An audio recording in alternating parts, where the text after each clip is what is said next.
We ask all listeners to gamble responsibly. All odds and tips mentioned in this podcast are personal opinions and used in reference to the Kindred brands.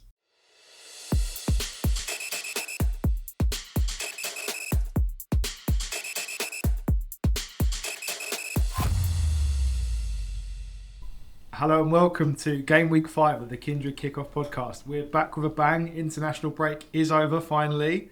I'm here with three guests, with Rohan, Niklas and Benji.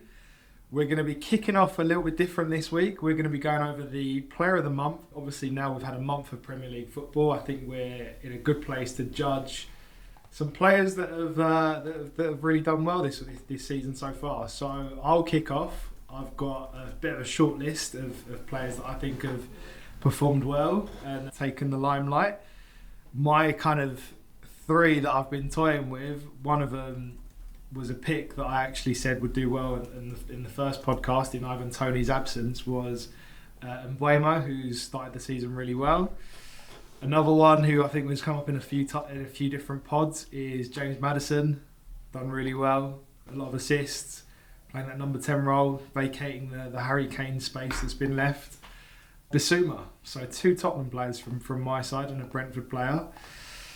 Any of you guys got anything to add to that or echo what I've said in terms of Player of the Month? I mean, for me, I agree on Maddison. I think, if you watch Spurs play, they've started the season really well.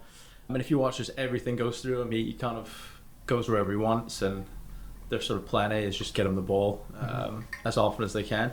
And he's been really good. I think, obviously, Man City have won 4-4. Holland wasn't at his best first three games. Hat-trick in the final game before the break, and then Rodri's been really strong for them as well and popped up with a couple of big goals in the first four games as well. So yeah, Rodri's been freed up a little bit more in the absence of Gundogan as well, so it's interesting to see how he finishes the season with more goals and assists we're expecting. Niklas, anything from your side on Player of the Month? I think the Rodri one is simple, and as you mentioned, he's become the new Captain Clutch. See his face in that meme, the car meme, where his face replaces the clutch in a number of times. And funnily enough, I mean, that was Gundogan towards the end of last season, so that's a straight swap, but I think he's been phenomenal. One player who I wanted to pick because I like being different, otherwise I agree with Maddison, James Ward-Prowse.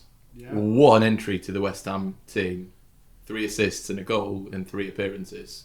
He's not a sexy player, let's be honest, but his delivery from set pieces is granting goals, and that right foot is a bit of a magic wand. I'm not sure what the known magic wands are called, but that one is the good one. His right foot. I'll need to brush up on my Harry Potter. Yeah, exactly. To kind of wand references. I think I had tipped at some point Prowse assists for the season, which was a given, but the set pieces are one thing. So I would agree with that. West Ham are 4th. They're probably the main overachieving team, because you wouldn't, Spurs to a degree were not that high, but you would still have put them a bit higher than that. But what I liked on the Maddison thing as well is I backed Son for a lot of goals, and until the last game before the break he didn't score. It means that they did really well without Kane and Son scoring, basically. So I think that's a lot of credit to Maddison. And then on the Rodri thing, we always talk about offense and so on, but City conceded 2 goals in 4 games. I think in the Premier League, where Tottenham are second, they conceded 4, and then it goes up quite quickly. So yeah, I'll echo that. Probably think objectively, maybe out of all this, Maddison should be the clearer cut, let's say. You've just mentioned there teams that are overachieving in the first few games. So we've got Tottenham and West Ham. Who would you say has been the biggest underachievers so far? Well, for our tip, Aston Villa, but it's a marathon. It's a marathon, I believe, but it's a marathon, not a sprint. Exactly. I think achievements or underachieving is linked to expectations. I mean, it's only 4 games, but United, Chelsea are not in the top 10. Is that an underachievement? Probably, I would say probably more from United than Chelsea. I think United looked more stable than Chelsea going into the season, maybe with less changes all around. But again, it's only 4 games. Yeah. But those would be probably my top 2 with sadly the Villa boys. I think if we look at the bottom, it's pretty much what we said would happen so far. So Yeah, one of our picks of the season was Pau Torres, and he's looking a bit exposed at the back.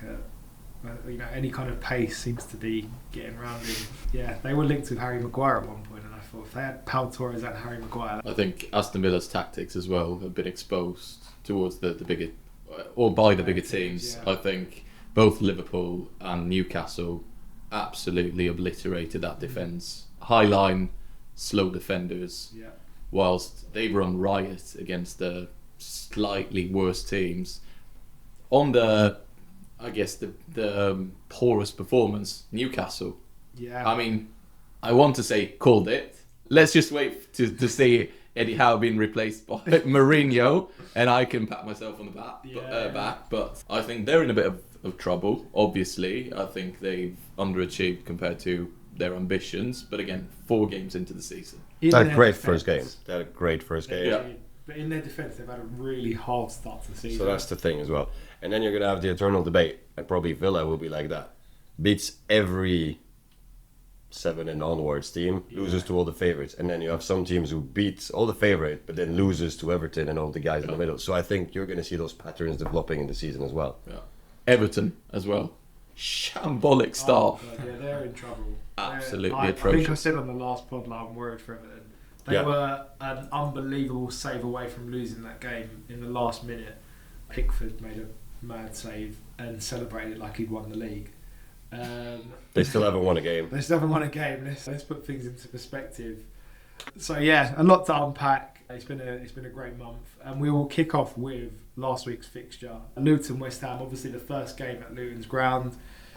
Not a routine win. They were sweating towards the end, West Ham. There was a penalty appeal which could have gone either way for Luton. Yeah, not too much. Obviously, we've said West Ham have overachieved this season, so it's a tough one, really. There's not really too much to unpack on that. No. I think. Not tons for me. I think we all kind of expected Luton to lose based on the first 3 games. They looked a bit better at home. They kind of got the crowd on side at the end. Second half, they were but I mean, at that point, West Ham kind of taking the foot off the gas as well. So yeah, it's hard to really take much away from that game, other than they might be a bit better at home. And then the next game was another 6-point relegation scrap. Everton and Sheffield United, as mentioned, fantastic last-minute save, really prevented Sheffield United from walking away from all 3 points there. These two are really in trouble. We've said before, Sheffield United, we can see them being one of the two.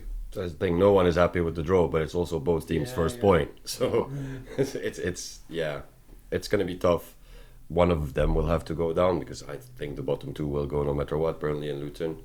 You could already have those battles, even though it's early again. You could see that becoming. For sure. Yeah. What's the new? His name has escaped me. The new striker / attacking player in Everton. Better. Yeah. I think he's at least got something Yeah. to I don't know, ignite a spark of Everton. And I saw him against Doncaster in the cup. He looked rapid in that game. He looked absolutely rapid, and obviously against weaker opposition, he was the only one looking somewhat lively. And I think that says a lot about the quality of the team. It'll be interesting when if they manage to get him and Calvert-Lewin playing together. And So what's the status on Calvert-Lewin? He was injured. in practice. Yeah. He was training again during the break, so he might be back. And then McNeil was injured. I'm not a big fan of McNeil, but he gives them something out wide. He can obviously he's a Dyche player, though, hit a cross in, and then they got Jack Harrison coming back as well. So there might be a few more goals on that team with that front 4 on the wings and up front, but it's conceding a lot as well. Yeah. Everton, you're expecting to be quite a solid team, but the warning signs are there. You know, they've had 2 seasons of that scrap. They saved themselves. They've by the skin of their teeth, and the pressure's on, because obviously next season they're in their new ground. Yeah. And I think a lot of people, mainly neutrals, would find it quite funny if they go into a shiny new ground and they're in the Championship. So the pressure's on. Next game was Man City Fulham. Well, I'd like to say routine 5-1 win for Man City. Obviously Haaland getting a hat-trick. But at 1-1 there was a disallowed, what could have been a disallowed goal for Manchester City. So that could have potentially evened the game up a little bit with Kanji's interference, which wasn't given. Yeah, not really much to gloss over again. Machine-like from City. Yeah. Yeah, again, I think we've said that we can't really see too much threat to them this year from anyone else. Nottingham Forest, Chelsea. Surprise result in some quarters. Obviously, Forest played very well against United the previous week. Anthony Elanga running riot. I don't know if anyone saw the game, but he did a brilliant bit of skill on Mudryk. Just completely took him out of the game. Feel a bit for Mudryk. You were tipping him to get some goals and assists. I sadly have the paper from week 1 with the outrights, and the line on Mudryk was 4.5 goals at 172, which I thought he's gonna have to score. He still hasn't, so the penny's got to drop at some point. Yeah, I don't know with Chelsea, and I haven't watched that game, and is it a case of, because objectively they've changed a lot. Last year they changed a lot. This year, is it gonna come together at one point? Which I think it will. I don't think that make them win the league and they'll be the best team. But at some point, it's going to start being better. Thing is, though, they've spent all that money and haven't addressed their biggest problem, which was a top number 9. Mm-hmm. Jackson looks decent, but they're still lacking a top quality number 9. And when you spend that amount of money, don't address that issue, then there's something fundamentally wrong with the strategy. But we could all be proven wrong again. So let's see how that develops in the coming weeks and months. Tottenham versus Burnley. Great win for Tottenham away to Burnley. Burnley don't look like the team we were kind of hyping them up to be. I know we said they were going to be in the scrap, but we kind of expected a bit better. Obviously, they've heavily invested. I think they've got a higher net spend than Manchester United this year. I read that they're one of the highest spenders in the league. Yeah, not been great for Burnley. Relegated at 325 here. That was tipped in week 1. Yeah. So I'll stick to that. So you think all the new boys going straight down? I think potentially. Because we had Luton, Luton, Burnley, and Sheffield. But obviously now with the Everton, I don't know. I think Burnley. I think they'll go. Yeah. They've had a tough start as well. Yeah. To be fair, but so that's the thing now, because next week starts Champions League and starts this. So all those bigger teams, are they going to start dropping a point here and there? Mm-hmm. You play your game 3 days after going to Munich and you play in Burnley, maybe someone's going to drop a point there. So I think that's going to be the difference. I think August, half September is always kind of favorite heavy. So and then it kind of. On the flip side of that, the first few weeks is the last. That's the time where you really don't want to play the newly promoted teams because they've almost got nothing to lose, and I always feel like they've got that new team bounce, but we've not really seen that from the new boys yet. From neither of, yeah. So obviously Burnley will play Nottingham Forest this week, so that could be a game where they could snatch some points. But Forest look very good, so we'll see on that. Brentford, Bournemouth potentially being another one that we tipped for relegation. Good result for them, 2-2 away at Burnley, and Bueno again on the score sheet. My pick of the month. Anything to add to that game, boys? Not tons for me. That Bueno goal was unreal. That touch to spin around the guy sliding and then he's really slot it home. But yeah, again, I think I said something about it last time I was on that Bournemouth trying to totally change their style of play. It's obviously no wins from 4 to start. It's not been good, but they've got to give their manager a bit more time. Of course. So I think that you stick to that new way of playing. I think you should. Yeah. and go fully with the philosophy. But yeah. They have to. When you got rid of Gary O'Neill. Yeah, when you get rid of Gary O'Neill, who kept you up and played decent football, if you replace him with a manager that's kind of got that bit of unknown about him, you're going to have to back it. Stick it. You can't then fire him again, 6 weeks into the Premier League because you've not got the results. They're going to have to see that through. But yeah, they're going to have to look down more than up at the moment. So that's for sure. And then the other game on Saturday, which was the 5 o'clock kickoff, Brighton, Newcastle, Evan Ferguson with a hat-trick. Yeah. Player. So that's the thing earlier when we said who do we have as overachievers and so on. And I mean, Brighton are 6, but it's almost where they were last year and so. They overachieved last year, so you can't even. Are they an overachiever or are they now a top 7, 8 team? Yeah. Are they now comfortable at that level? Yeah. And you'd have to kind of say they on the evidence they are. They scored more than City. Some brilliant players in that team. I look at the way that they're churning players out in terms of getting rid and then replacing them. They signed this midfielder from France, I can't remember his name, who's brought in to replace Caicedo. And deserve me saying, this guy is better than, going to be better than Caicedo. You would not put it past him at all. Yeah, and then they also obviously signed Ansu Fati near the deadline for Barcelona. So that would be interesting. He's had that a was lot crazy. of exciting addition. That was unbelievable. Crazy. Like you get the push notification, and it's like, Football Manager random signing. How did this happen? That was crazy. But they're the best attack in the league, man. They're above City. They are We've got them this week, so we'll see how that we'll goes. get to that. We'll get to that. Spoiler alert. But kudos to Brighton as usual. Yeah, very solid. But I think I mentioned it last time. Cross-selling another pod. Their director or CEO was on the High Performance podcast, and you can see the long-term planning, the understanding. Yeah. It's really, really well run. Yeah, for sure. Yeah. Palace Wolves was a bit of a thriller. 3-2. Palace walked out winners in that. I don't want to call that a 6-pointer, but Palace were obviously one of my picks to potentially go down, but they're now in the top 6, so they've potentially overperformed as well. Yeah, but two wins, just 5 goals for, 4 goal against is not it's clear. not great. No. It's one of those could have flipped both ways. I think they're on the right time now to monitor. I think it's those teams that could have a tough month, couple of fixtures, and all of a sudden they're 14th. I feel a bit for Wolves. I think they've played quite well this season, and just there isn't that end product. And now they've lost one of their best players to City, so kind of fearful for them. But you kind of expect, because they look the teams that are there and thereabouts are worse than Wolves. I'd say, but they've not looked. They've been a bit unlucky. One of our tips for the season played Liverpool, Aston Villa.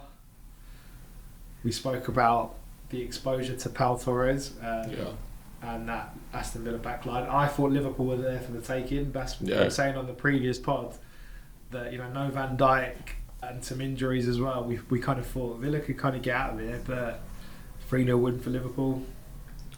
That strike from, sorry, butchering the name here, but Szoboszlai. What a clean hit.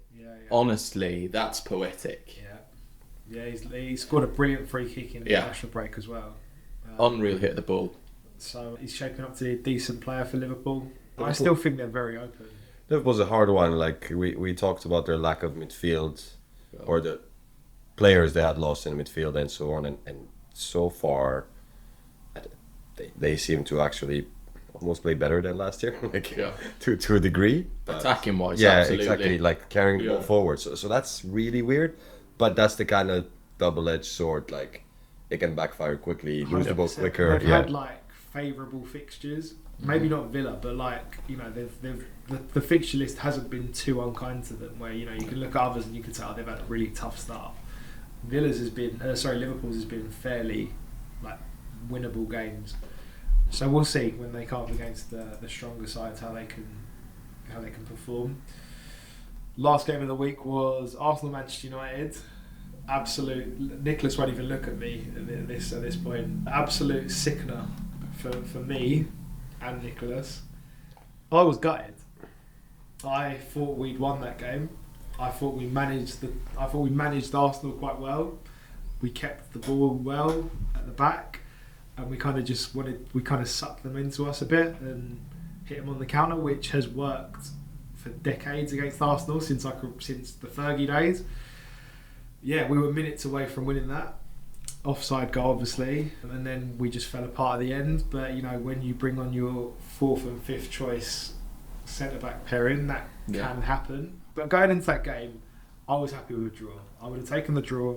We had a lot of injuries before the game, and I think we played quite well. I was positive after that, but obviously it was a kick in the teeth. No, but also to a degree there is this, and you might correct me here, but there's this kind of superiority feeling from United whenever they play Arsenal. And Arsenal last year, they were doing good, so they were overachieving, and now this year you were confident. And I think Arsenal has also proved that they are more serious than some might think them to be. But I also think, as you said, and it's not even to talk about Maguire or names, any team who puts their 4th or 5th centre back on the pitch and expects to hold the results away at some point. Away from against a big team. Yeah, and they are a confident team, Arsenal. These guys, the Odegaard, the way they play, they try, they want to. So I think I think it's tough for United the way it happened. The way it happened. Yeah. was I think what- that's the was what really killed hard me off. part. I think that first half was a bit of a chess game in the first half. We kind of just tried to get them onto us and to press high, but the second half I thought we were the better team. I think we had decent chances. Hoyland came There are on. a couple of saves. No, isn't there a keeper save? I don't remember. Yeah, he saved one. I think there's a brilliant save. I by think there's a that. big save. Yeah. From Saka. Yes. That's it. Yeah. Yeah. But Yeah. I think the game was boring. Yeah. I'll be honest. I thought it was a stalemate. I sat there, was disappointed with the tenacity, the speed. It was a chess game. Come on. With such attacking prowess, there was nothing. So that's the thing, as a Ligue 1, I'm not going to say fan, but as a French person, it was almost like a Ligue 1 game where teams play more to not lose than to win. Yeah. So both teams didn't want to concede. So it was this kind of who's going to make a mistake Come on. first Yeah. mindset. So Also, we played with a mannequin up front. I'll be honest, as a Man United fan, with Martial up front, I think Martial, brilliant footballer. He's got his skill ceiling is incredibly high, but when you brought on Hoyland, Yeah. you could see the difference. Oh, You massive. could see how he ran, how he took on players. This was his first outing for Man United, and he just showed what that team has been missing. So What I will say about Hoyland, what really impressed me is to come onto that pitch as a 20-year-old and just go straight in there, toe to toe, and have up Gabriel. yeah, On the duels, to come on as a 20-year-old on the pitch. At the moment, obviously, United standards of number 9s are on the floor, but he showed something that was really encouraging. So we'll see how that progresses. Obviously, like we said, kicking the teeth for United fans. Congratulations to Arsenal. yeah. We'll be moving on to this week's fixtures. So we'll be kicking off this week with Wolves-Liverpool. How do we see that going, boys? Have we got any notes for that? I think for me, early kickoff is normally a bit cagey. Mm-hmm. I find that especially first half, after international break, you multiply that by 2. So that being said, I can see there being opportunities to back Liverpool live. I think that's going to be my sort of take on that going into it. I did find a shot on target bet, but that's obviously depending on who actually starts, which is always somewhat erratic after international break. Kalajic and Luis Diaz to have a shot on target each at 270. I think that's a decent price. Nice, yeah. I think that was, I would go for shots on target somewhere in those games because, Yeah, I'm kind of following the same lines. I actually think Wolves, I've watched them a couple of times. I watched that Palace Wolves game when famously Liverpool weren't on TV. They actually looked alright, so I kind of think Liverpool look quite open, as we kind of said before. Yeah. And Wolves, their first thing now seems to be get the ball to Pedro Neto now that he's kind of healthy again. So he's 2.30 to have one shot on target, That's which good. I think is well, I write that pretty down. good. Yeah. And I also think just in terms of shots, Wolves seem pretty happy to let go from long range. And I saw that Wolves over 3.5 shots is just above evens at Unibet, which I think is decent. I think they'll get forward on the counter, and Yeah. I think Liverpool are kind of middle of the pack defensively and shots against, so kind of like that angle. Van Dijk is still out as well, right? Yeah, I think they said Konate might come back, Mhm. but again, I think just on the counter they don't really have a midfielder who looks like he can break up those sort of. That's the issue when Yeah. they play against better teams. I'm not saying Wolves are a better team than what they've faced, but when they play against the big boys, I think they've got a similar problem to United where they can get played over quite Wolves have easy. some speed on the break, so Yeah. Anything from your side, Benji, on the Wolves-Liverpool game? No, I think I'll. You've saved it for the big guns. Yeah. And so yeah, Luton, Fulham. Not the So- most. So this I didn't. Not the most. What is this game? Yeah. Not the most glamorous fixture. It's a tough one. I think all of us said Luton look a bit overmatched. Yeah. The last time this game was played in the Championship a couple of years ago was 7-0 Fulham. That was obviously in there, Mitrovic up front. Yeah. Bully in the championship. Yeah, exactly. I think they beat 3 teams 7-0 that season. So Yeah. it doesn't make it better for Luton fans, but I think again, I'm probably taking a shots angle on this. I mentioned last time, I think that left side of Luton's defence, Giles and Bell, Yeah. Probably not up to Premier League levels. They haven't shown it yet anyway. And I think Fulham, I think Harry Wilson is kind of an angle to go with. He's 1.67 to have a shot on target. And he is shoot on He sight. shoots a lot, He'll yeah. shoot on I mean, sight, even the get Wales ball game to the other the day, ball. he had about yeah. 6 shots. And he's 3.85 to score, so he'll be back in both of those. Nice. Like that. Yeah, I mean, I can't really see Luton getting many results away from home. No, so definitely not. Fulham are good at home as well. Yeah. Next game is Tottenham Sheffield United. It's my pick for last man standing, so I'm hoping Tottenham win this one. So someone tipped it. He's not here today. Louis, a regular on the pod. Yeah. Tottenham minus 1.5 at I think it's about 1.85. 185. Yeah, Nice. Yeah. on the trend they are and on what we've been saying, I think that's probably a value bet. They've had some easy games. Like, Yeah, I mean- people talking like they're 1970s Brazil. The They've had first some- game they had was United at home, and Was United. they could have been losing that game I first think half. we're Yeah, should have unlucky been there losing as that well. game first half. So And again, I'm going to stick my United hat on. I'm going to stick it on. You know, those 2 games they lost, we were fairly unlucky. And people are talking about crisis. Let's just give it a few Oh, weeks. 100%. Let No the- crisis, no Let crisis. the paint dry. Yeah? And we'll see Well, it's how we almost shape up. coin flips that land on the wrong side. Yeah, almost, yeah, like, exactly. So it's It not. should even out by the end of the season. You can lose by playing well and come Yeah. happier of a game, and you can win. Not really Exactly. know how That's- you won, and I think that's more worrying a long time. That's So, how it's been for us. The games that we've won, we've looked crap, but the games that we've actually lost, there's yeah. room for encouragement. West Ham City. So one of Can I our- just sorry. put in Of course. a classic bet on that one? for the Tottenham Sheffield United? Yes. Yes, go on. So, If you say Romero to get a card, no. it's a no. Pen in the game, 275. Oh yes. Spurs to get a pen, 350. Stick it on. Get on it, mate. Also, depending on the starting 11, I think Maddison to score and have an assist in this game would be an interesting, I don't know, fun little bet. Yeah. What are the odds you can get on Madison? So that's not available just yet, Right. but I'll be looking for that as the lineups come out. Of course. I've got another sort of championship-driven angle on this game. Gustavo Hamer, the who Sheffield United signed from Coventry in August. Yeah. He is a bit of a machine, really. He's kind of all-action midfielder. Yeah. I think he's value at 2.5 to have a shot on target. Okay, nice. Yeah. 255, yes. Yeah, and then also to have a yellow card, he's 3.4, I believe, and he's I think he had about 30 plus yellows in his 3 seasons in the championship. But 30 plus. and I think he That's might be Mitrovic chasing. levels. Yeah, about 10 a season, and I think he'll be chasing around Basuma and some of these guys. And Yeah. I think there's an I angle. like there. the logic. Like it. I like that. West Ham, Man City. So yeah, one of the overachievers this season. So I It's got an a interesting game. I had a couple of yeah. I mean, because West Ham, they can probably not win the game, or but they can. They're gonna try. They're gonna shoot. They're gonna play. They're gonna Yeah, rough them up. tackle. They're gonna get cars. They're like so. So I made a couple of different.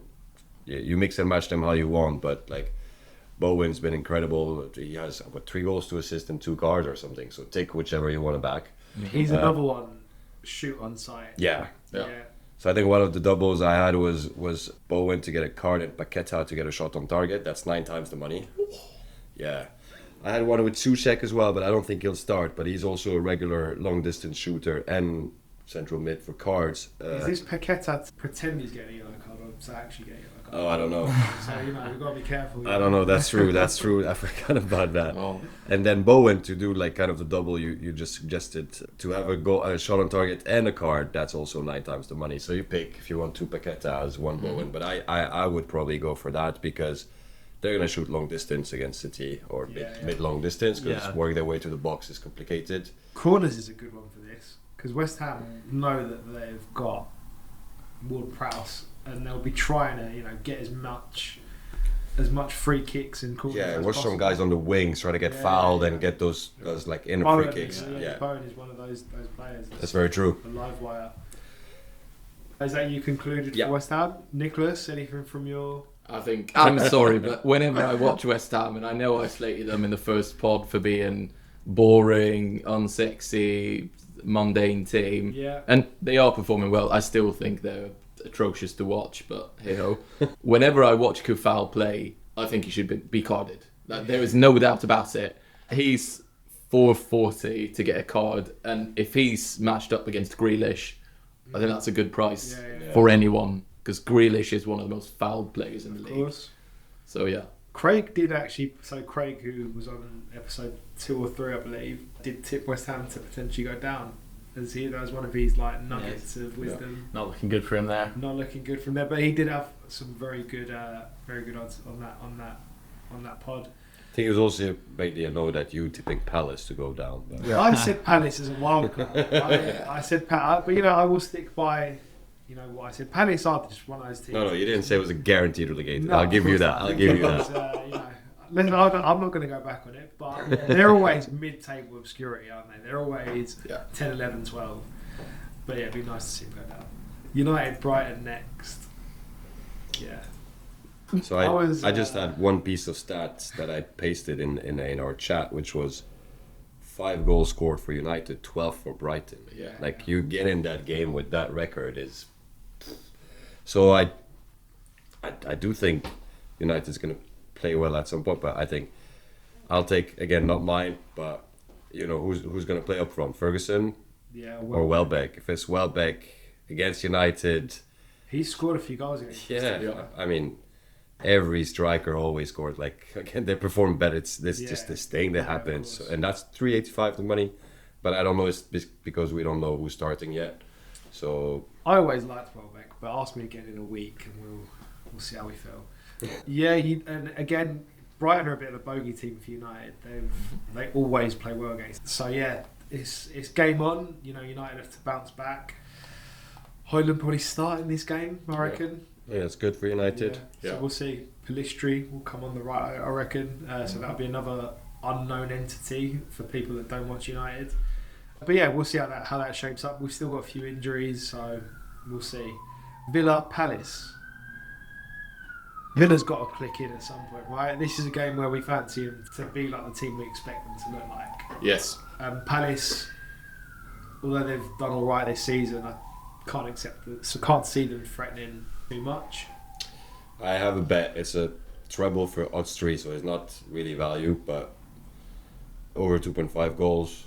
Mm-hmm. Diaby shot on target, and both teams scored. You love Diaby, though. I love Diaby. I think he's been a revelation. Yeah, honestly, man, he was the only one who did anything. I hyped him in the first spot because, and obviously I knew him from before and so on. But man, how much did they pay for him? It was a lot, right? It's like 45 million. Yeah, but is it that? So not horrific amount. No. Yeah, but not Mudryk money, but it was a lot, but not a lot, but not like horrific. Like this is now the age that we live in, where 45 is it's not that much.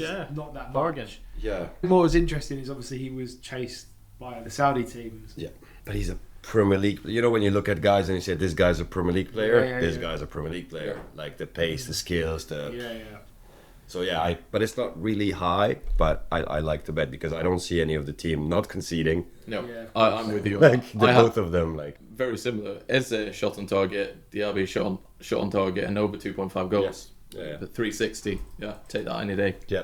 Yeah. I like that. Nothing really from me on this. I actually think Palace will look pretty solid overall in their first 4 games. I just don't know. I want to see Villa. I think the games that I've watched, they've played teams in the top 6. I'm interested to see how they kind of break down a team that sits back a bit deeper, because I'm not sure in their centre midfield they have someone to sort of pick that last pass out. They haven't been playing Tielemans. It's been Douglas Luiz and McGinn. So yeah, I think I'll stay off that one and see how they get on. You had a good point. You got a good point. I think they're gonna have pressure to do something because, as we said, they're at home and they have to kind of. And they finally play someone like not Newcastle or something. So yeah. Well, you've just got us right on cue there, because Newcastle play Brentford this week. It's Saturday 5:30.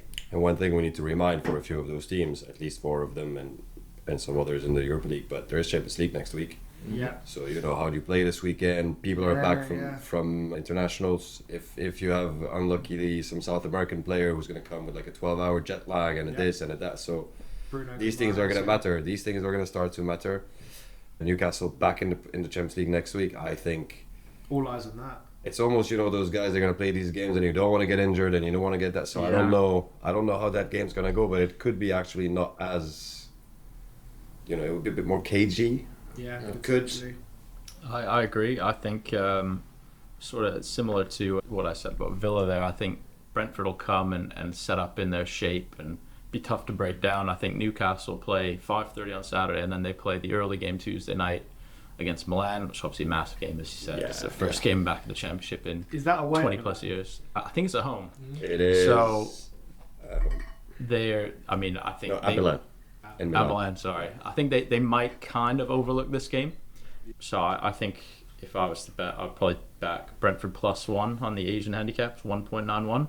Yeah. I think Newcastle might, eke out a victory, but I just can't see. It's not a 5-1. It's not a 5-1 again, and everybody running crazy. Yeah. I think so as well. Watch them completely destroy.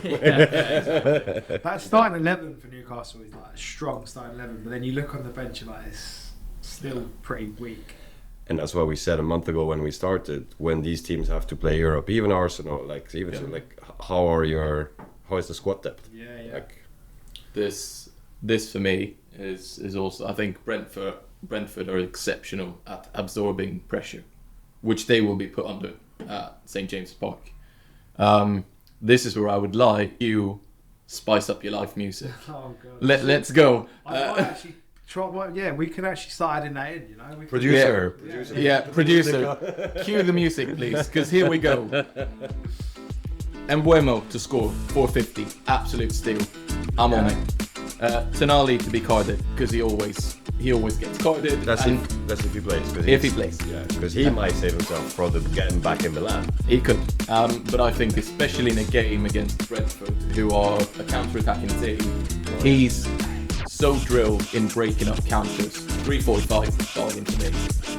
However, I think Newcastle will, with all of the possession, have more corners. Minus 2.5 corners at 180. Like that. So, the bet builder of all bet builders, this is where we come with all the spices. And we producer, waiter, everything with spices. Let's go. So, we combine all of this with Brentford to score, Embuemo to score, Tonali to be carded, Newcastle minus 2.5 corners, that's 16. Replace Embuemo, his goal scoring ability to just a shot on target, and you get a more, I would say, mundane yet still good 11. Yeah, that's good. 11. This is really where this is where the music is fully blasting. Got some samba music on. Yeah. Copacabana, let's go. That's Brazil ad. Yeah. I'm tempted to just run out of the podcast now and just go party. Yeah. I'm ready. This has hyped me up. Yes. It's only Tuesday. Yeah. Jeez, it's a long week. We've boxed that off pretty nicely. I tell you what, I'll be interested to see Newcastle Milan. I would look Mise or Leao. Leao is a brilliant player. I think he's the best players outside of, outside of the Premier League and La Liga. He's fantastic. Find him snaps. Do you see his To a degree, Yes. to a degree, inconsistent, but more like he still fumbles a couple of stuff that he shouldn't. Yeah. He's still Like a raw talent and dribbling, and then he's gonna disappear for a game or two, completely disappear. So very high, but with some lower lows, he should be always more consistent. But that could come. Yeah, that should come actually. Bournemouth at home to Chelsea. Do we see another banana skin for Chelsea here? How do you boys see it? I don't really know. I was looking at the prices earlier, and Chelsea, I was surprised that they're 1.7, 1.65-ish to win this game away. And that either says that people think Chelsea aren't as bad as they've done, or people think Bournemouth are really bad. I'd probably stay away from the 1x2 market there. Yeah. I think Chelsea should win based on the Bournemouth games I've seen, but I also thought they beat Forest at home. Yeah. So that's the thing. It's so hard to predict and to even read into some of these things. be interesting. Like maybe they'll completely change the formation. I know a lot of fans were upset that Chilwell seems to be playing on the left wing. Yeah. But then again, they just, like we said earlier, they sign all these players and it doesn't really look like a plan. It's all really young players and no one to sort of push them play through together. these. Yeah. So I don't know. Tricky one, this one. I think if Chilwell stays on the left wing, I think he's 2.55 for shot on target. I think Bournemouth have Max Ayres, a right back, who I think is one of the worst players I've watched this season. And even the Championship last season, he wasn't very good. So there's an angle, but stay away from the 1x2 this week, I think. Niklas, anything from you? No. We will move on to Everton, Arsenal. Everton at home. They won this game last year, right? They beat Arsenal last year. That was the Sean Dyche bounce. That was his first game. Yeah, Tarkovsky header. Yeah. I can't. Listen, you fancy Arsenal to nick this one, but you also fancy Everton to start. Being a bit more of a hard team to break down at least. Yeah. That's the minimum, right? Any what have you guys got on this? I'm staying away from this one as well. I think it will be player dependent for me. Yeah, I don't have bets per se. I mean, Arsenal plays against PSV on Wednesday at home, so it's less of a travel and blah blah blah issue that, for example, United going to Munich and stuff like that. I think if they want to show and confirm what they did against United and be taken as, if not a title fighter, the favorite to be second, they got to win this. Yeah, I think they got to come out of the traps. And I think that's exactly. And I think that's what they'll do. They'll give it a fair shot. But is Everton gonna, is Calvert-Lewin gonna score a goal? We shouldn't even be talking about Calvert-Lewin. He's never fit.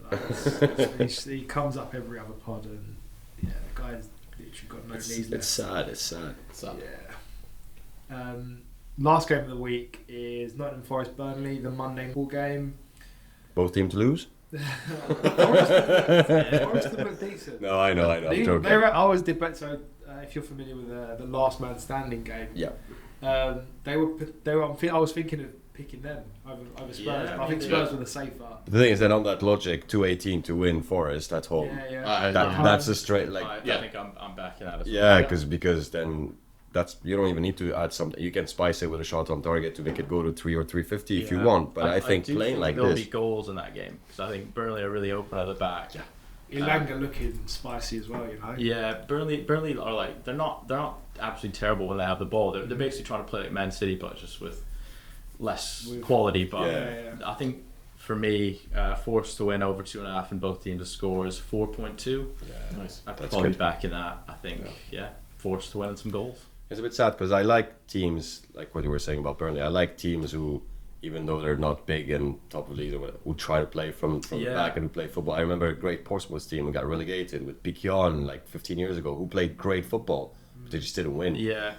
So it'd be interesting. Like, I know you're on Burnley to go down. But for them, the way they play, they need to really be beating the teams that are around them in the table. So 100%. Yeah, that's what it's going to come down to. Well, I'm starting to think Forest could be a push for that top 10 now.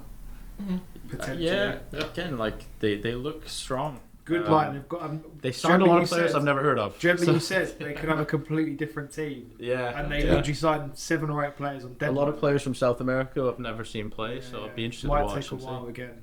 So I think also for those spots between 8 and 15, it's not as much down to how you play, to also down as how are the guys you're supposed to be in the same spot play. So you would say this team should be 12th, and then you end up 12th because they're 15th. Yeah. So you can have your season, and actually the guys around next to you over or underachieve, and that's what it kind of defines. But I think Forest is probably between 8 and 12, something like that. Again, based on the race, and Palace is up there at the moment. Brentford, I don't see these guys staying the whole season. And they have a 40 scores, which always helps. Yeah. I will need to score 2. 750. This is my bet. Let's go. Add some spice. He was one of your players of the month as well, right? Yeah, I did think of him because he's looked quality. Yeah. It's that brings us to the end of the pod. We've obviously looked at this week's fixtures. We'll be returning next week for a new set and obviously Champions League football. So stay tuned.